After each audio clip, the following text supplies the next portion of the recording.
Hi, I'm Jamie. This is Dead Dodge Garage, and this is a DeSoto, whatever that is. And it's raining. It was not supposed to do this today. I have seen exactly two cars that said DeSoto on them in person. A blue 40s car and this thing. I suspect the average person around my age, or even a good bit older, doesn't even know such a make as DeSoto ever existed. And you could easily be forgiven for that because they ceased to exist after 1961. This car before us is a 1961 DeSoto. One of very few, really. They only made these cars for 3 months of that production year, and then they were gone. The DeSoto we're looking at today comes to us from the forward look era, the time of Virgil Exner's reign at Chrysler. As design chief, he came up with all sorts of wild and interesting and downright strange designs. We don't have all of the forward look era cars here at Rocket Restorations, but we do have a bunch of them, and we can kind of get some of the overarching themes from them. This era kicked off in 1955. I could have shown you a 55 Imperial that was sitting right here forever, but I took it home recently. And it essentially came to an end after 1964, although there were some straggler forward-look designs, like the A-bodies, for example. They really didn't lose all of the forward-look flavor until 1967. The 55s were curvy and modern-looking, but they were still relatively understated. In 56, they started growing larger fins. In 57, the fins got ridiculous. In 58, 59, the fins got larger, more ostentatious. The grills got stranger, the trim got outlandish, and the interiors were kind of nuts too. For 62, the fins all but disappeared, leaving these little nubs behind. These Chryslers are known as plucked chickens. Although the fins disappeared, things were still quite strange. And the downsizing for 1962 that led to the creation of the mid-size B-body cars, well, that debacle pretty much spelled the end of Exner's reign at Chrysler. If you know your American automotive history, then you'll be well familiar with the big three. That is Ford Motor Company, General Motors, and Chrysler Corporation. Chrysler wanted to be like the others. They wanted different brands to enter different segments of the market. They could have cheap Plymouths and tippy-top-of-the-line Imperials. Chrysler's bid to become a large multi-brand company started in 1928. This was the year they bought Dodge. In that same year, both Plymouth Division and DeSoto Division were created. And that would be the brand lineup at Chrysler until the mid-1950s when Imperial became its own mark. Chrysler, Plymouth, Dodge, and DeSoto. Incidentally, that's what this stamping means, CPDD. You'll see that on all kinds of Chrysler parts. It actually continued to be used long after DeSoto brand was gone. At the beginning, you had those four brands. Chrysler at the top, DeSoto just down from Chrysler, Dodge in the lower middle, and then Plymouth as the cheap car. Once Imperial was added at the very top above Chrysler, well, DeSoto was right in the middle. Except it wasn't always that simple. Of course, the strange relationship between Plymouth and Dodge has been well documented. Those two brands were always competing with each other, building very similar models, or the same car with two different names on it. Eventually, toward the end of DeSoto's run, Chrysler created a downsized, lower-priced model, the Newport, and this car essentially sat right in the lineup where DeSoto was supposed to be. Why would you even buy a DeSoto when you could spend a similar amount of money and get yourself a Chrysler? And that's certainly one reason why the DeSoto brand ceased to exist. It should be noted there were factors outside of Chrysler's control, like the recession of 57 and 58. Apparently, this decimated the middle automotive segment that DeSoto sat in, and sales would never recover. Another reason might be, I don't know, whatever strange stuff is happening here. Why does this car have an extra grille on top of the grille? Or is it supposed to look like a Cyclops? I don't know, but I don't like it.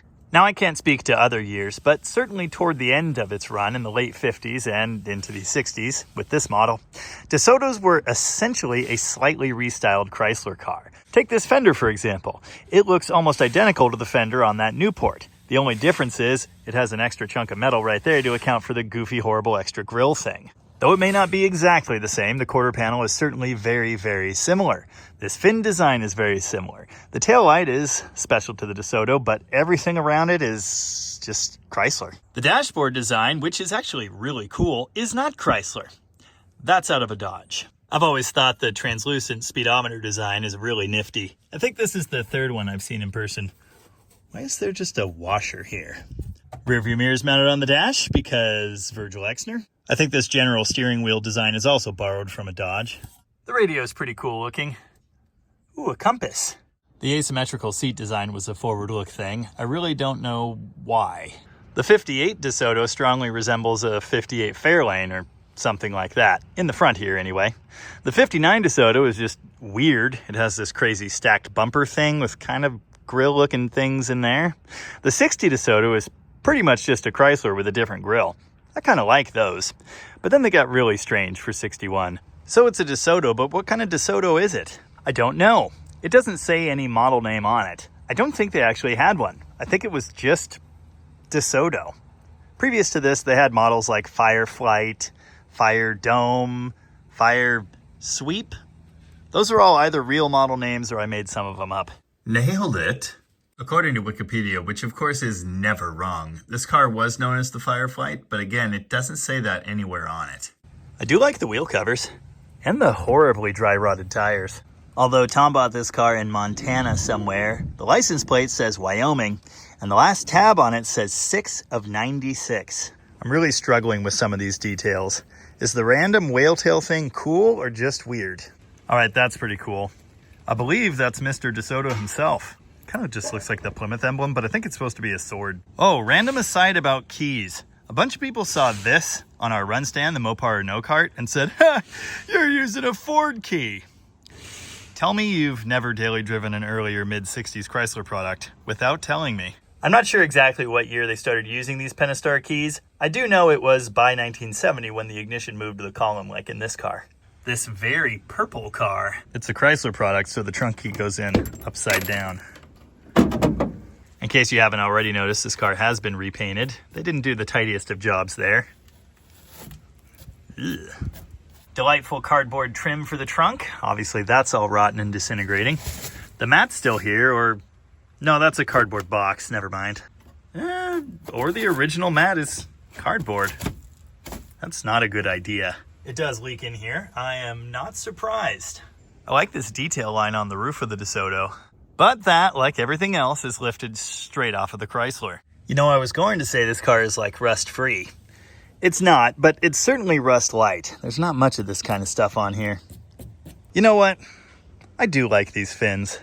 It took a while to come around to that, but I think they're cool. I am a big fan of four-door Exner cars. I currently own 2 of them. Anyway, the question on my mind is probably the same one on your mind. What's under that strange-looking hood, and will it run? The answer to question number 1, a big block Chrysler engine, of course. And as for question number 2, probably. Now my win rate getting these things running, it's not exactly 100, but I've had pretty good luck. If I can get the crank to turn here, pretty good chance we get this car making some smoke within the next, let's say 2 hours. Maybe 1 hour. Yeah, I think we're gonna have a show here. It's quart low. It's not all that dirty. It smells like old oil, that's for sure. But I'm gonna take that as a good sign. It's a really weird radiator cap. It's like plastic. Anyway, I'd bet there's not gonna be much in here. Oh, how do you work? Do you work? Yeah. Nothing. Transmission fluid should be massively overfull. Ooh, and it is. Like, all the overfull. Smells terrible, and I got it on everything. The fact that it's massively overfull, that means the torque converter has drained back down into the pan, so the fluid level rises and rises and rises, and usually it will find any little spots it can to pour all over the floor. Seems like it didn't do that in this car though, so. When and if we get it fired up, we'll put it in neutral, let the fluid circulate through the transmission, and it'll probably just work. Unless that's why it was parked. 1961 was the first year Chrysler used the alternator across the board. This is the special 1961 only piece we're looking at here, and I know that because of these giant gaps between the fins. You know, the ones that look like you should really stick your finger in for fun. Fancy Carter rebuildable fuel pump down there. We won't be rebuilding it today, but it is an option. Well, the heat riser thing, or the flapper as I like to call it, is seized solid. Here's something weird. This is an oil filter, or an oil cleaner as it's labeled. If you know big block Mopar, you know there should be an oil filter right there, but it doesn't have that. It has some kind of adapter, and then a rubber line that comes over to this, and then another line that goes down and appears to dump into the oil pan. That makes 0 sense to me. Maybe it's pulling out of the oil pan? But how would that work? How does any of this work? I believe 61 was the last year for the old school iron flight, cast iron 3-speed torque flight transmission. The bell housing is still aluminum.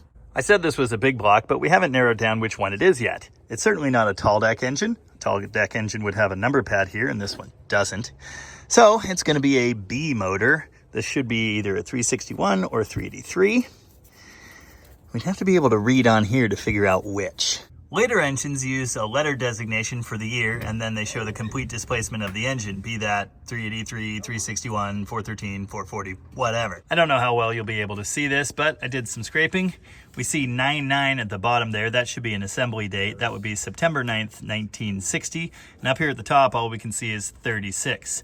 Tom tells me the letter should be an R. That kind of looks like part of an R, but there's sort of a distributor in the way, so I can't scrape that any more effectively. Anyway, that 36 would mean 361, which makes sense. I think we figured out why the door panel's off. The horrible dust in here is pretty impressive. Under all of that, I can see that this engine is silver. I should pull this air cleaner off. We'll deal with that in a minute. Anyway, next important question, does the throttle move? Oh, yes. Yes, it does. This is going to be too easy. I swear Tom said something about vacuuming in here, but then he left. Dude, somebody switched Megamate from suck to blow. Maybe I shouldn't do that. It's like picking a scab, though. You know, this battery from 2008 is still going to be good. Obviously, the existence of that battery means someone has gotten this thing running, or attempted to, more recently than the 90s.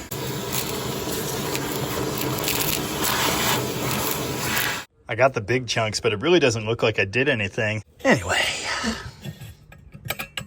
You know, this air cleaner is actually kind of cool. You pull this small lid, and then the filter element is removed and replaced through here. You don't have to take the whole can thing off and then realign stuff to get it screwed down. Well, that's a Wix filter, too. That, I believe, is a Stromberg.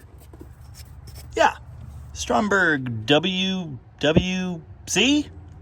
I'd imagine that means something. The horrible black coloration here is interesting.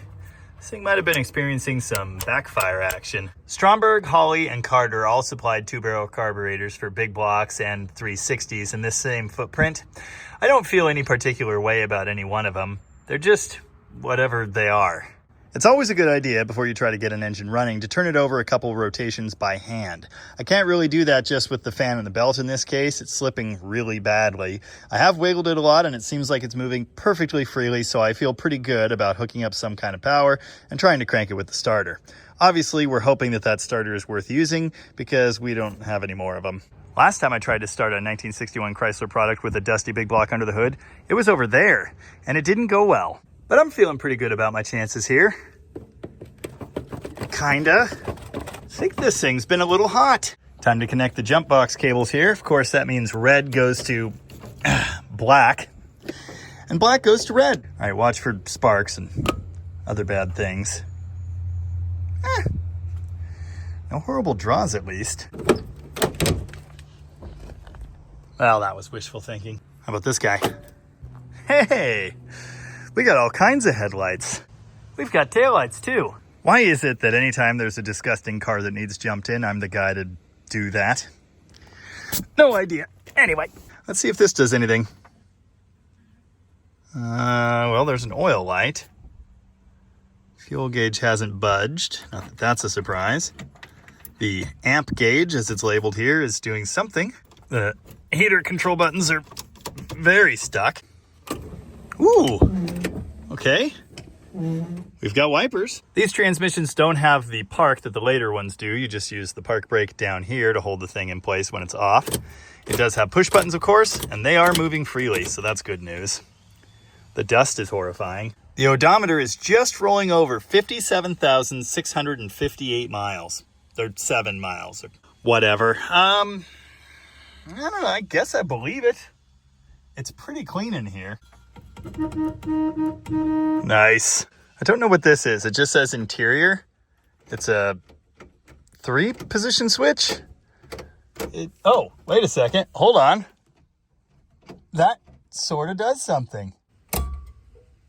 There's a flasher. No indicator in here, but it's doing stuff. Anyway, starter. Does it do things? Yes, it does.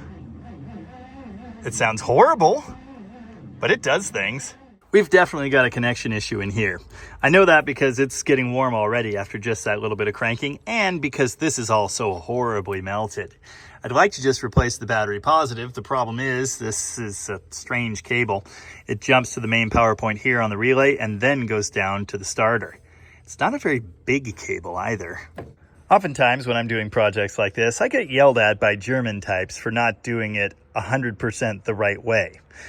100% the right way, I suppose, would be to take all of the spark plugs out, pre-lubricate every single cylinder, then let it soak for 100 years, and then crank it and blow all that stuff out. What I'm going to do instead is none of that. I'm not even going to pull the distributor and the oil pump drive shaft out to pre-lubricate this engine. But what I will do is crank it with no ignition long enough to get some sort of lubrication circulating through this engine. And then we'll try and get it fired up. Found more rust. We're not going to talk about that. Interestingly, this fuel tank kind of looks like a later B-body unit. It's not, but it looks like one. If you've ever seen an old car like this revived in the past, you know fuel supply is usually an issue because the tanks tend to be full of horrible tar nastiness and rusting to pieces and maybe full of holes. Incidentally, in this car, I really don't smell much here. And because the fuel filler is so short, I can actually see in there. Yeah, there's some sediment on the bottom, but it's like empty. It's really weird. It doesn't smell worse. The right thing to do would be pull and clean that tank, and we may do that at some point, but I'm not messing with it right now. Currently, I'm just going to unhook the frame supply line, and then we'll go from there. Very much worried about ruining the starter on this one, as I mentioned, so I've cranked it a few times, 5 to 10 second bursts, and it's never been long enough or fast enough to turn this oil light out. I'd really like to see that before I try to fire it up, but I don't know if it's going to happen. I popped the frame supply line off the fuel pump down here, and there actually is a little bit of liquid gas in there. And again, it does smell bad, but it doesn't smell that bad. We really don't have operational history on this thing. Obviously, there's the date on the tabs, and then there's the date on that battery, but we don't know when it ran last for sure. All I know is that it's covered in turds and dust, and it's definitely been a long time. I've got the distributor open now. This is obviously the earlier cast iron style.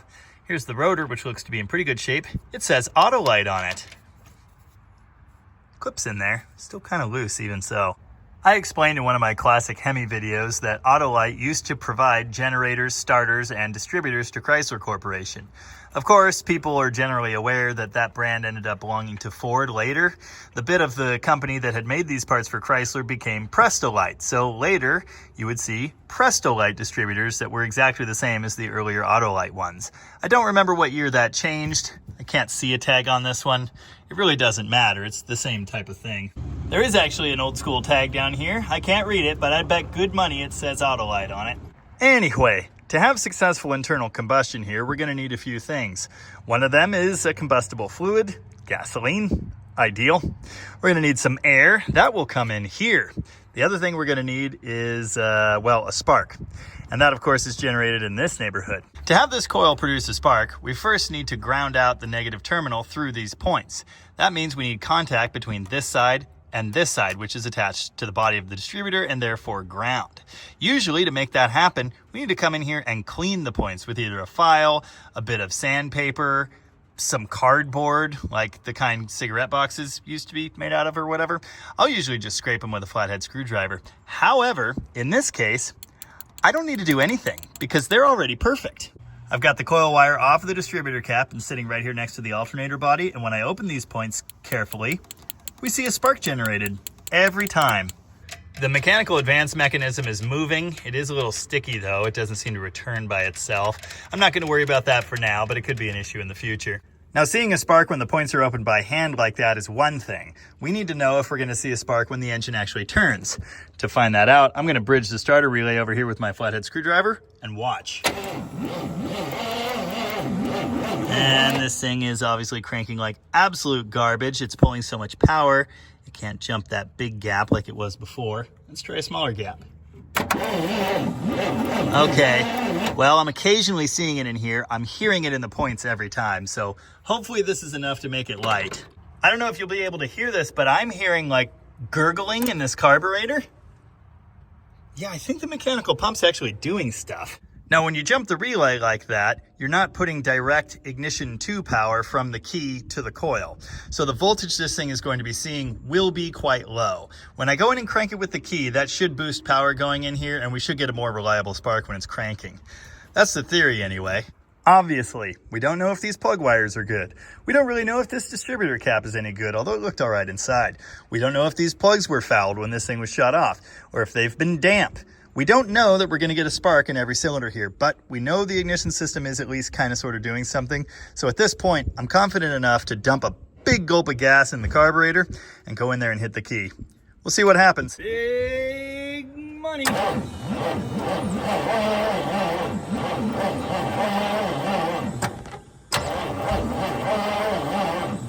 That is just not enough juice. Big block noises in the distance. I really think our issue is on the positive side, and I have already messed with this cable a bit trying to get better contact. I'm gonna move our ground over here to the block. We'll see if this makes any difference. It probably won't.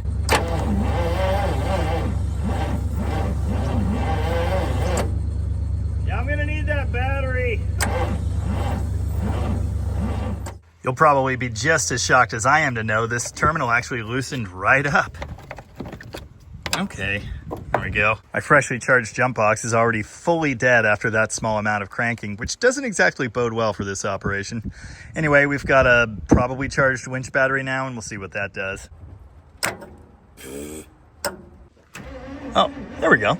That's something. Ha-ha! All right, it's gonna run. Gave it another big giant drink of gas. Let's see what that does. Hey, the oil light turned right off. That's good.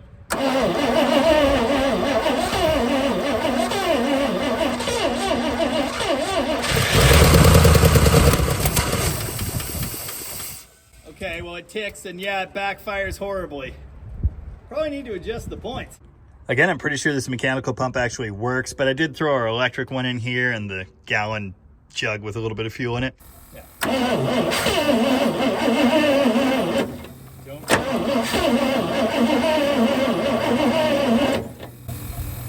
Maybe it's not. Oh no, it's pumping. Well, it didn't want to fire back up, but it's definitely not an issue with my fuel setup, judging by the fact that the accelerator pump works.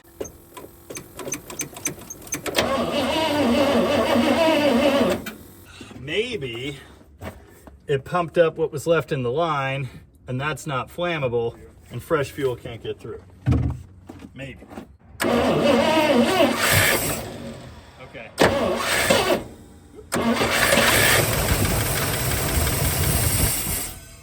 Okay. So whatever's in here right now isn't flammable, but the fresh fuel we're getting in there, hopefully, will be. There you go.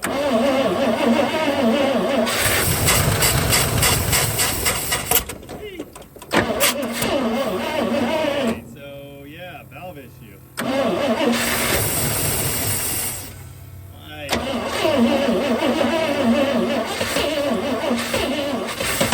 It's kind of thirsty.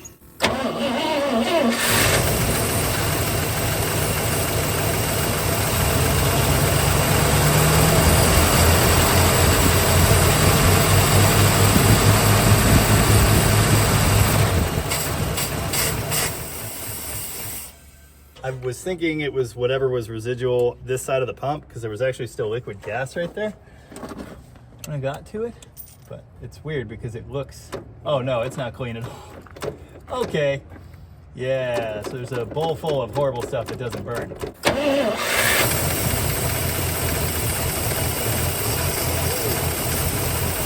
Wherever the tires can't.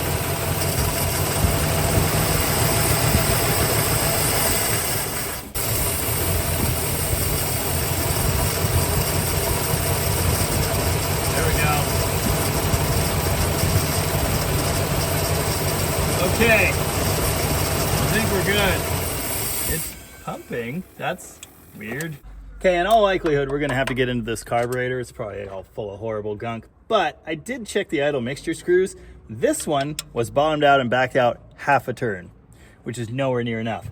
This one was backed out like 4.5 turns, which seems like a lot. So I've set them both to 2, and with any luck, that'll work better. Guess we'll find out. I just can't believe that accelerator pump works.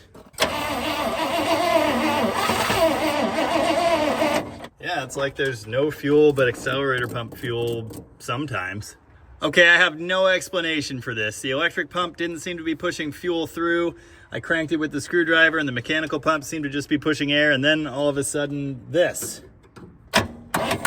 Oh, come on. Yeah, that. So, okay, there's definitely fuel now. Not sure where it was hiding that whole time, but anyway. I was kind of thinking clogged filter until I saw that explosion. Okay, now perhaps it'll continue running, and perhaps it'll do the fuel geyser thing. Let's find out.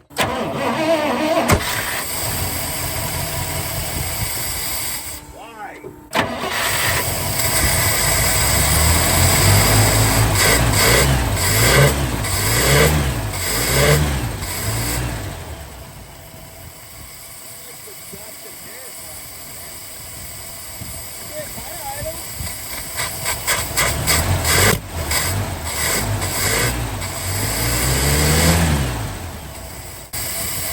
Sure, it's not running the nicest.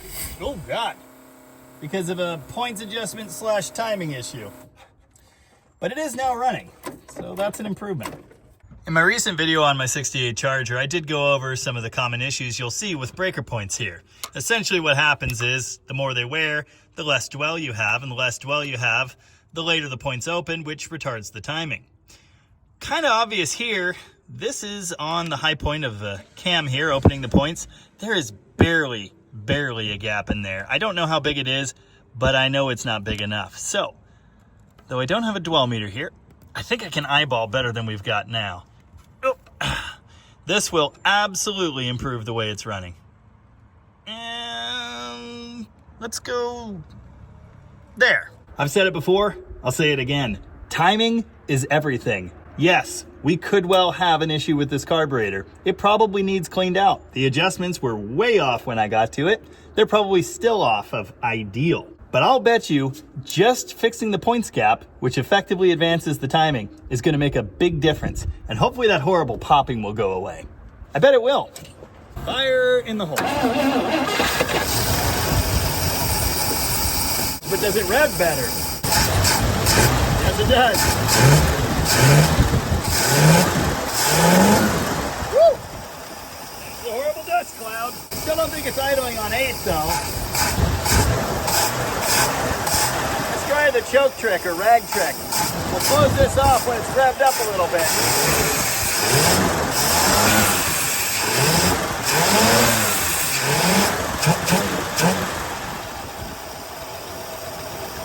It's just that easy. Or not. Oh, and it's smoking. It's a little stinky back here, and it's not billowing smoke. It sounds like something. Now remember, we don't have coolant right at the moment, so I can't let this thing run long. But look at the amp gauge. We're actually charging. Oh, we're overcharging. Okay, the regulator's bad. It's not empty, and when I went to crack the cap just now, there was a little bit of pressure built up in there, which is a good sign, but oh God. I hate you. I was hoping this contained what it said it contained, but it was actually just cool, clear water. In any case, a little more than a half a gallon brought us to about here, just above the fins. It's dribbling down a little bit there, but well, it's not pouring out anywhere. Here's some actual used antifreeze. I don't want to just run straight water in it. It's not like it'll be freezing anytime soon, but knowing the way things go, we'll get this running.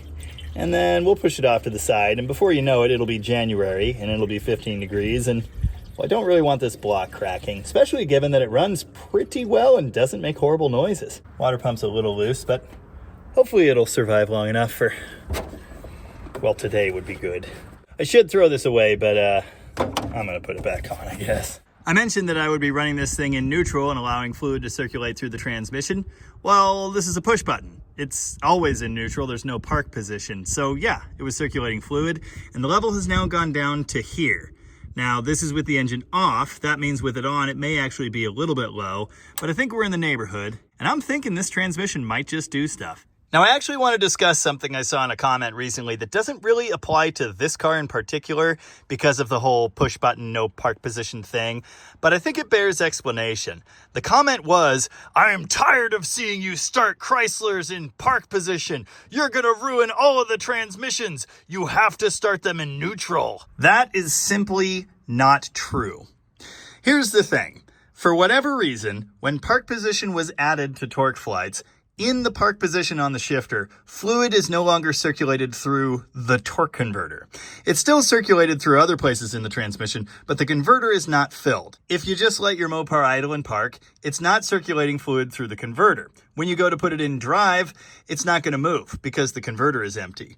This does not mean the transmission is being starved for fluid. It does not mean the transmission is going to be damaged in any way, but when you first go to put it in gear, it won't move. This does not ruin the transmission. And if Chrysler didn't want you to be able to start your car in park, they would have made it not start in park. Thank you for coming to my TED Talk, or whatever. So, does this do stuff? Yeah, it does. So, our DeSoto engines, transmissions. It probably won't surprise you to learn it does not brakes. And I'd like to try and rectify that if I can. The park brake or emergency brake or whatever over here on the left does kind of sort of work. It keeps the car from moving very much. The brake pedal would be a nice thing to have. Now, when I first got in here, it wouldn't move at all. I did step on it with a little bit of force, and now it not only moves, but returns really easily, which is shocking, to be honest. But there's definitely no fluid left in this master cylinder. My typical move is to just dump brake fluid in the master cylinder and pump the pedal until it does something. Generally, that something is either kind of sort of do brakes or pour fluid everywhere, usually inside of the car. Unfortunately, on this car, that is a little easier said than done because it has this early, supremely goofy accordion-style brake booster thingy. For whatever reason, they decided to mount these things directly over the master cylinder, and for that reason, it's pretty much impossible to get fluid in there. Keep a-moving, Dan, don't you listen to him, Dan. He's a devil, not a man, and he cursed the burning sands with water. Water. Someday, perhaps soon, I will get this lid off. Steady. Careful. Yeah, come on. Oh, I'm glad that's coming out here and not in there. Yeah, fully dry, full of rust. That's what I expected. I just think it's cool the pedal actually moves on this one. Yeah, I got it out. I don't know that it's ever going back in. I actually think this right here is why the flexi funnel exists. Okay. I can almost see it. 20 bucks says I make a giant mess before I'm done here. That's pretty good. All right, I'm bored. Nope. Over there. Okay, let me know if you see any bubbles or little Free Willy type spurts of fluid. That would be a sign that it's actually working. You know, the pedal moves, but it could well be the piston is stuck buried in the master and the pedal's no longer clipped into it. Actually, I'm starting to feel something. Dude, we're gonna have brakes, probably. Or that's wishful thinking. Yeah, dude, that's totally firming up. I've done studies, you know. 60% of the time, it works every time. I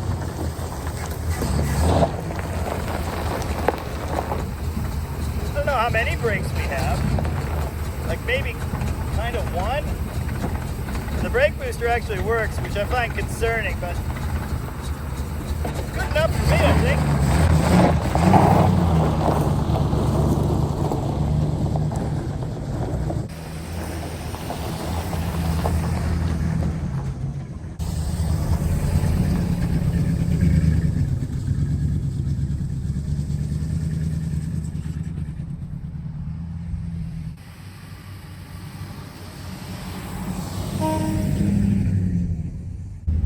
I'm sorry, but this is just the greatest. Sure, it doesn't smell the best. This door is falling open, and that half a pump of brakes we had is kind of already gone. Also, I'm pretty sure we're just about out of the 3/4 of a gallon I put in this thing. But it's running, it's driving, it sounds decent. The power steering works. Yeah, I mean, it might be an oddball, unheard of Chrysler product, but it's still a Chrysler product. Don't bet against them. I don't know if you can see, but there's a pretty good cloud behind it. And it's coming from here. Yeah, it's just like dust burning off the exhaust, I think. That's a really interesting smell. What a machine. What, the bubbling noise? I wouldn't worry about the bubbling noise. Oh, this is squishy now. And also split internally. I'm gonna back away. Will this 1961 DeSoto drive 12 million miles after sitting for 70 years? I don't know, but we're not gonna find out because that's not what we do here. Anyway, this leads me to a thought.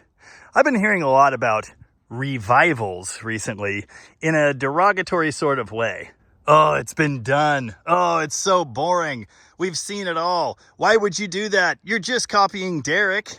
Something you need to understand is I've had a YouTube channel for almost 4 years now, but I've been reviving long dead classic Chrysler products for like 16 years. It's one of my favorite things to do.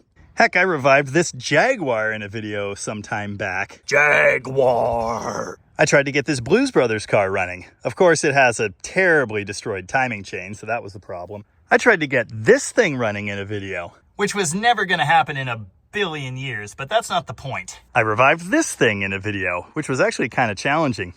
And then I drove it around the field spewing oily nastiness the entire way. We revived this, not that it was challenging in any way. This one didn't go well. It's still seized. I don't want to talk about it. Yeah, we're not even going here. That's not happening. My point, if I have one. When I revive cars like this on the channel, I do so for 3 reasons. 1, it's just good fun. I just love it, and I will not apologize for that. 2, to save a life. This is now a viable project for somebody. I don't know that we're going to fully restore it here, but someone somewhere will want this car because it's as solid as it is, and it'll drive on a trailer now. Number 3 is to tell a story. This DeSoto definitely had one to share, and that's what I do here. It's storytelling with cars, occasionally with some things that hopefully you'll find funny, but I can't necessarily call jokes mixed in. And of course, reason number 4 of 3 is I get paid, and that helps. Oh, I don't think I pointed this out. This car has a block heater. It's one of those goofy inline ones, and it's sitting kind of here. Oh yeah, we definitely were boiling the battery. I did unhook the voltage regulator. This is powering our fuel pump now. I forgot what I was saying. Oh yeah, revivals. I think / hope someone somewhere will have found this entertaining. The videos I put out on this channel have always been a healthy mix of various subjects. Engine overhauls, engine teardowns and failure analyses, Chrysler electrical guides, technical guides, opinion pieces from time to time, engine swaps, and yes, occasionally, revivals. One of these days we're going to build a Lemons racer, or 2. Oh yeah, drag racing. Don't forget drag racing. 1961 DeSoto, the official car of being the last DeSoto. I have no idea what Tom's long-term plans for this car are. It certainly seems to me that it's deserving of a set of brakes that work, some fluid changes, probably a new water pump judging by the sound, a bath, an interior detailing, and then, I don't know, some enjoyment? Oh, tires. Definitely tires. If any or all of those things happen, well, you'll probably see them over on his Rocket Restorations channel. He's also doing a companion video to this one. We're not exactly synced up like wireless routers or anything, but there's a pretty good chance that when I drop this video, Tom will have his video out on the DeSoto. If not, it'll probably be soon. Now, if you'll excuse me, I need to get away from this thing and continue resisting the urge to buy it, then park it in my yard next to Perky and Pinky. Tell you what, the back window view over these fins is amazing. I could get used to it, but I'm gonna try not to.